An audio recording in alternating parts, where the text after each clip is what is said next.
Bam! Jayson Waller here, True Underdog Podcast, top 3 entrepreneur, motivational, inspirational podcast for Apple. I am super excited to have one of my mentors on. She is a badass. She's already wrote her first book, which was a top seller, and she's got her second book coming out. And listen to this. The book title is Overcome Your Villains. How about that? My girl, Heather Monahan, how you doing? Oh my gosh, I'm so great. And I want to rename your show True Friend, not True Underdog, because you are, and I want everyone listening to know this about you, because sometimes, Jayson, you know this. We know a lot of personalities on social media, and people aren't always the way that they show up, in front of a camera, of course. And, I am so grateful for your friendship. And I literally, just so everyone knows, I text Jayson in a hot mess the other day, freaking out. I need your help. Totally freaking. I need support. Is there any way you can get me on your show ASAP? And you're like, done. I'll do it tomorrow. And here we are. So I'm renaming the podcast today, True Friend. And thank you. Oh, I love that. And I'm excited to help you out because I wrote a book, and I wouldn't have wrote a book if you didn't challenge me and guide me and mentor me to write a book. So for those out there, you're going to have to check out our first book, which was Confidence Creator. But this book comes out, the 16th? November 16th. It's happening right now. Look at that. So it's going to come out. You need to get that book because Heather knows her shit. Like, she is going to help you break the barriers. She's going to help you overcome those things. She's a huge mentor for me, my business, me writing a book, me being a podcaster. So you're also a true friend, Heather. But I want to get it down to the down and dirty. I mean, a lot of people that are listening may have never heard of you, right? They don't know who you are because you came on the show early on in the True Underdog episode, somewhere like episode 30. We're at like 170 now. And I want them to kind of know who you are and what really puts you on the map. Because when I met you, I was in awe. I was like, dude, this is a girl that gets it. She overcomes adversity. She's hungry. She's pro-female. I've got 3 daughters. She stands on her own 2 feet and does things. She's breaking barriers. Why don't you tell the listeners out there exactly, summarize your story of where you used to be and where you're at now?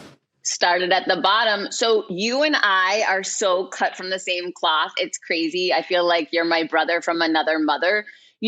Just like you. I mean, I grew up really poor. I never felt great about myself growing up, but I learned from being poor, I don't want to be poor anymore, right? So like you, I just had this intrinsic drive that nothing will stop me. Granted, I've had plenty of pitfalls along the way, but I jumped into sales right out of school and did really well in the radio business at a really young age and ended up with a publicly traded company. I was there 14 years. I was the chief revenue officer. I was named one of the most influential women in radio in fourth quarter 2017. And a couple weeks later, I was fired when the CEO I worked for 14 years became ill. He replaced himself with his daughter, and I was blown away. I mean, I literally thought I had lost everything overnight, and I ended up. Well, let's talk about that. Right? Yeah, I want you to finish yeah. it. So when you're on top of the world, you just had some accolades. You're the most influential female in radio, and radio is huge. You get fired, no warning, just you're fired. What is that like? Like, what's that feeling? Because I know a lot of people out there listening are like, I've been fired before. I've been rejected before. I've been left behind before. What is that feeling? Awful, especially when, and I hope someone can relate to this, I was taking a lot of my self-worth from my paycheck, my title, my team, right? Like all these external factors kind of prop me up. And when I felt like I was wrongfully, fired, that I lost, these things were taken from me, it was devastating. I literally did not know what I was going to do. I thought I had lost everything. And what did you do? Because this is the best part. Oh my gosh, this is crazy. And this is so funny because my new book, Overcome Your Villains, is all about this 3-step process to overcome any adversity. And now when I sit here and I'm like intentional and remembering, this is exactly what I did. And so I'm going to share it with you in this moment when I got fired. Just like anyone, I went under a weighted blanket. I cried my eyes out. I drank a bottle of Chardonnay, not a glass. I lost my mind. The train was off the tracks. However, thankfully, the next day when I got up, I knew that I needed to take action. So the first thing was I was thinking, I lost everything, it's over. And I had to break that belief down to the most simplistic fact. And here is what the fact was. I didn't lose everything. I lost a paycheck. I didn't lose my expertise. I didn't lose my network. I didn't lose my personality, my unique value proposition. I didn't lose my business acumen. I lost my paycheck. So once I kind of dialed it down a little bit, like we have to deconstruct the story that we're all telling ourselves, which is usually not a great one, right? Right. Next thing I said is, I got to take action. And I decided to post on social media, I've just been fired.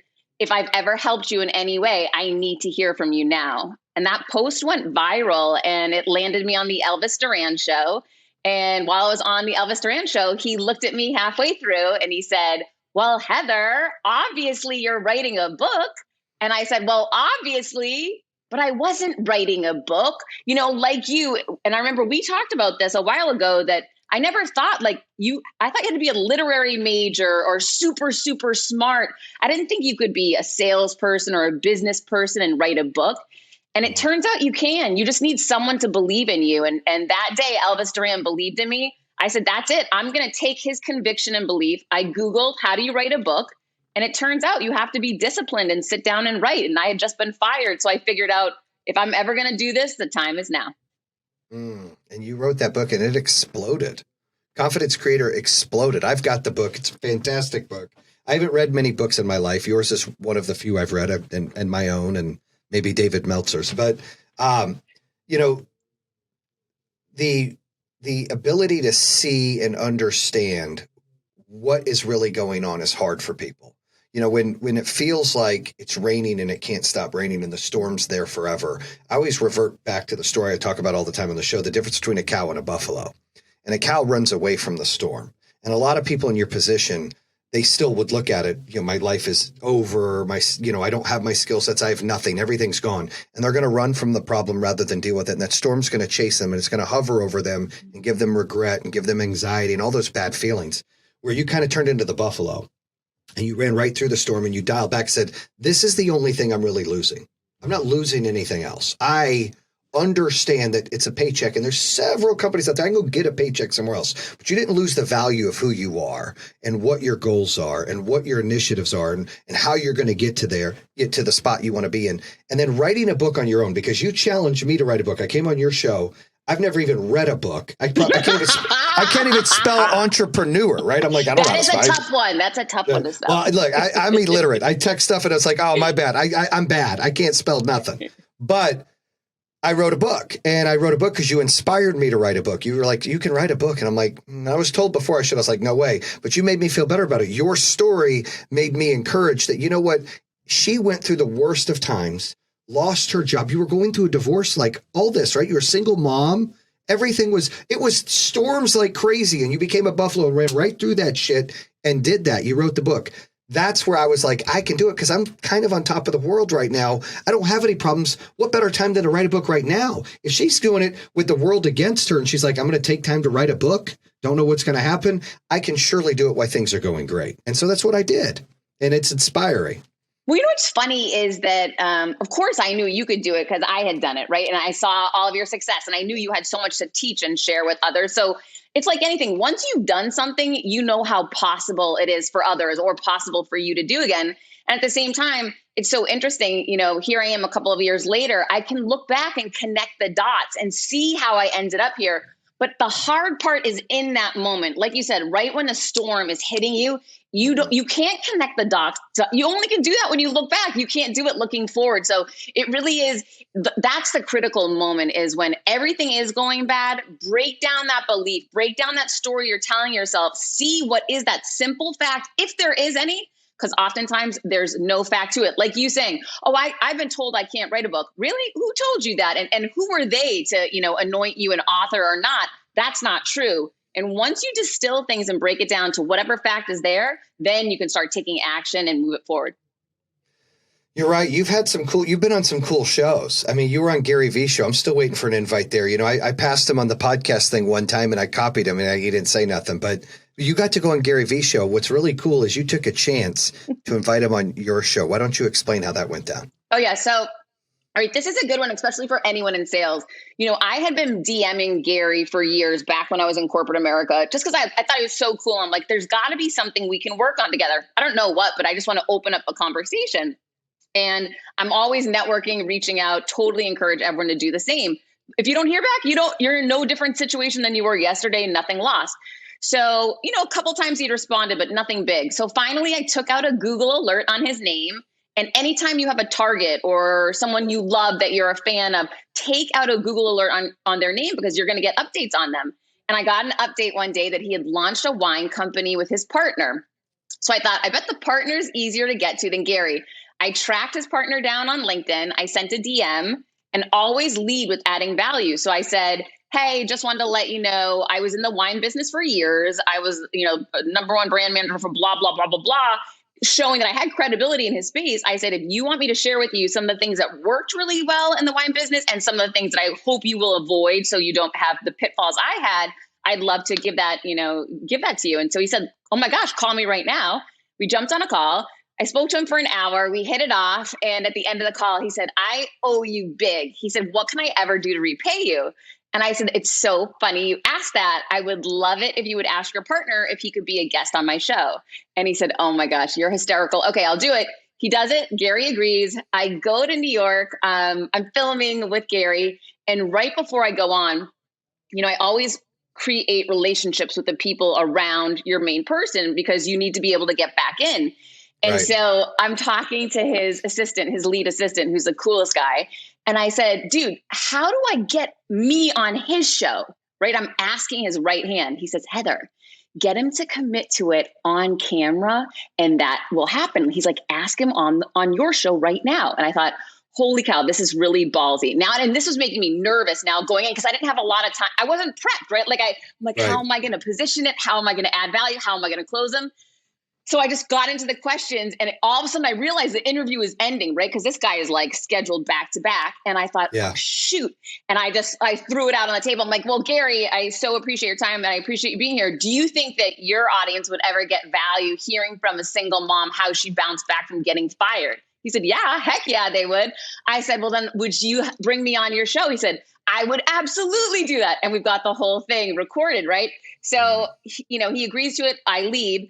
And of course, it was like months trying to get back on there because he's so busy. And I sent a clip of him saying, yes, Heather, you can be on, to his assistant. I'm like, dude, you had me do this. Get me back on. And he booked me on there and put me on the show. And that was huge, right? Oh my gosh, that was game changing. And then Gary was posting and reposting clips from it. And yeah, it's, you just got to go bigger and take just go for it. If you don't get it, I didn't hear back from that guy for 3 years on DMs. Just don't give up. Yeah, you got to bet on yourself too. You got to take the chances. You can't make the shot if you don't take the shot, right? You got the unicorn comes by only a few times, right, Heather? I mean, you got to jump on that unicorn. You can't watch it go by. You had an opportunity there and you seized it. So, you have a podcast as well.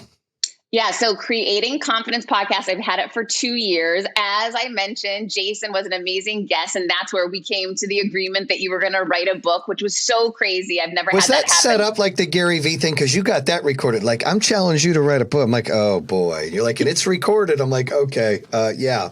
No, I did not have a strategy in mind before we went on air, but it was so obvious. One of the ways I hold myself accountable is if I want to do something like I wanted to write a second book, I'll post on social media, hey guys, I'm writing my second book, even though I hadn't started, because it's like reverse engineering accountability. If I tell people I'm doing it, they're going to start messaging me. Where are you at with it? How's it going? They're going to hold me accountable. And when I need that push, and I just knew you needed a little push. I did need a push because I was too nervous. I was intimidated. I mean, there's only, I feel like people are great at a few things and good at a few things and then not so good at other things. And I felt like I know nothing about that. I was intimidated. Like, I don't know how to do that. But you gave me that confidence, like I can do it. And now I've done it. I'm like, this is great. Like it's exploding. So I get all excited. I'm like, wow, I can actually do that. I'm pretty good at it. That's fantastic. I would have never done that. And I think listeners out there, there might be something they're interested in doing and they're just scared. You've got to take a chance. The worst failure is regret of never trying. It's okay to not get the results you want. You learn from it. But if you don't take chances, you'll never get the rewards. And I hear that too many times. Well, it's important for people to know, too. Here I was encouraging you to go do it. You ended up being a Wall Street Journal bestseller, Jayson. My book was not a Wall Street. So it's like, it's just kind of cool to see, I never even knew what was going to be possible for you. Not only did you not know it, I didn't either. I knew you could do it, but you went another level, but you're not going to find that out until you take those steps and take the chance. No, I appreciate that. Yeah, I'm super excited. But your next book, okay, Overcome Your Villains.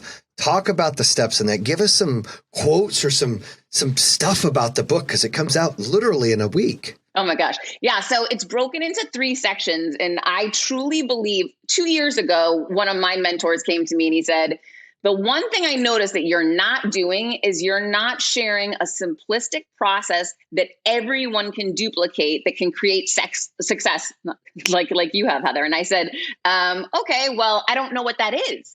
And he said, sit and think about it. And it took me, I'll say about a year. I mean, I sat with a whiteboard and thought like, okay, how did I get these jobs when I was younger? How did I, achieve the success? How did I bounce back from termination? How did I bounce back from divorce? How did I bounce, all these different scenarios in my life. And I looked at what were the commonalities, that I put into play. And finally, I figured it out. And it came down to each time I was in these challenging moments, I distilled the belief at first, like anyone, I start with, my life is over. Things are horrible. It's a pandemic. I'm going to be fat and die in my apartment. Whatever it is, like you got to break that down to absolute fact. What fact is there? And 90% of the time there's zero. There's no fact to it. Once you have lowered that situation, you kind of pulled the drain out and said, okay, let's take some pressure off here. Okay, this isn't near as bad as we thought it was going to be. And the most important thing, take action immediately. It doesn't matter if you're asking for help. It doesn't matter, if you're putting a post up on social media, sharing with people what you're doing, or you're hiring a mentor or a teacher. Take some action step to move you forward, even if it's small, because that's going to start building momentum for you. And that third part is knowledge. And this has been a really critical, hard one for me. I used to take knowledge from anyone who wanted to give it, right? So my mother said, don't write this book with my first book. She thought I shouldn't, don't do that. That's not something you should do. I almost didn't publish my book because my mom told me I shouldn't do it. And I made a good decision in that moment. I hung up with my mother. I was upset, right? Like any kid would be. And I said, you know what? I'm going to call my editor. I called him because he had written 19 books. And I called him and I said, I don't think I can move forward. And he said, well, why? And I said, my mom told me not to. And he said, let me ask you a question. How many books has your mother written? And I said, well, none. He said, how many books have I written? And I said, 19. He said, so who do you think you to defer to? Who's the right person to give you advice about books? I said, well, you. He said, okay, let me explain to you what you need to do next. He said, connect with your why. Why did you write this book to begin with? And I said, because I want others to have a blueprint for confidence creation in any situation, because I didn't have it growing up. I know what it is now, and I want to give it to others. He said, did this conversation with your mother change that? No. I said, didn't change that. He said, then why are we even having this discussion? Publish the book.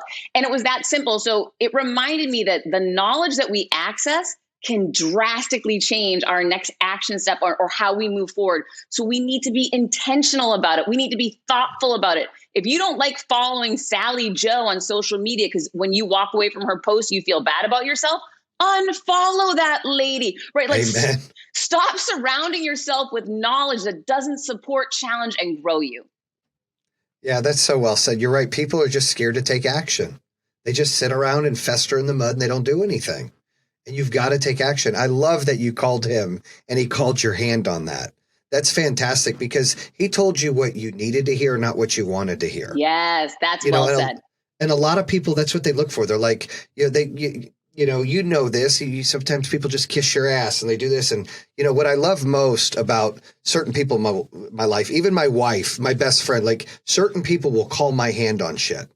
And that's what I need to hear. It's not what I want to hear. You get used to want to hear all the good things, but you need to hear the bad things, or you need to hear what the real opportunity is. Because my parents told me when I first opened a business, that'll never work.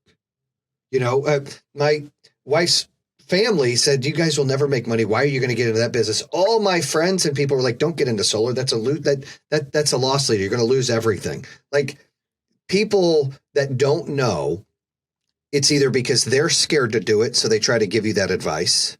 They don't know enough about it, so they're uncomfortable, so they give you bad advice.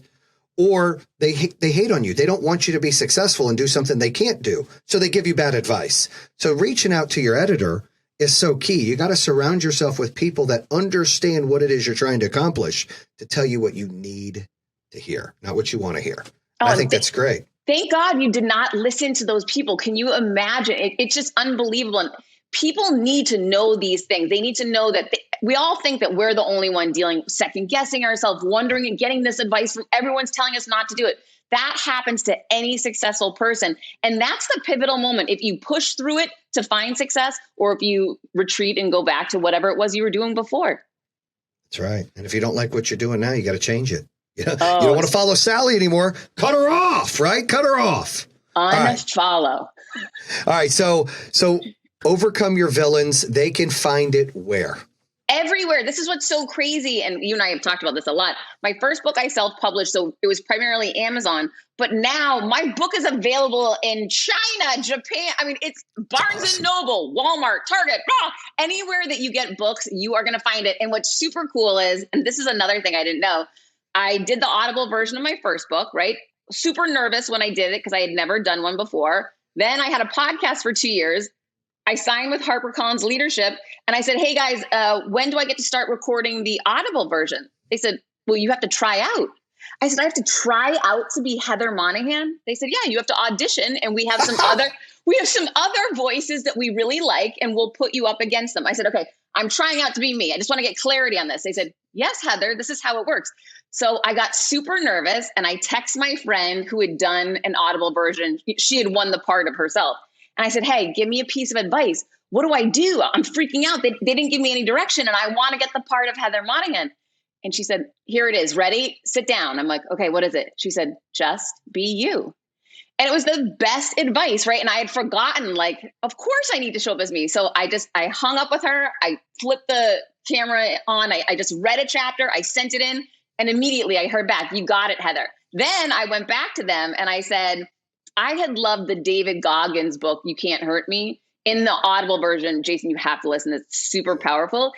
At the end of every chapter, he does not voice his book. Somebody else voices it. And then at the end, he comes on and just riffs, like behind the scenes. This is what was really going on. Like it's like added content, sort of behind the scenes throughout the whole book. So I said to them, well, now that I got the part of Heather Monahan, are you good with me taking some creative liberty to the book? And they said, absolutely. So I got to do that David Goggins riff at the end of every book. And I don't even remember now what it was I said. So I'm so excited for it to be live so I can go listen to it. Oh, that's exciting. I am going to listen to it as well. Super excited. I love David Goggins. I do have to get his book. I watch his stuff all the time, but he is an inspiration. I love that he's real and raw, and I can appreciate that. Everyone needs to follow Heather on Instagram. It's Heather Monahan. You need to follow her on LinkedIn. We'll have all the links below. You need to go get both books, but really get this new book because it is going to be the bomb. She's got that extra content for you. And Heather, what advice would you give anybody right now going into the end of the year to setting goals for 2022?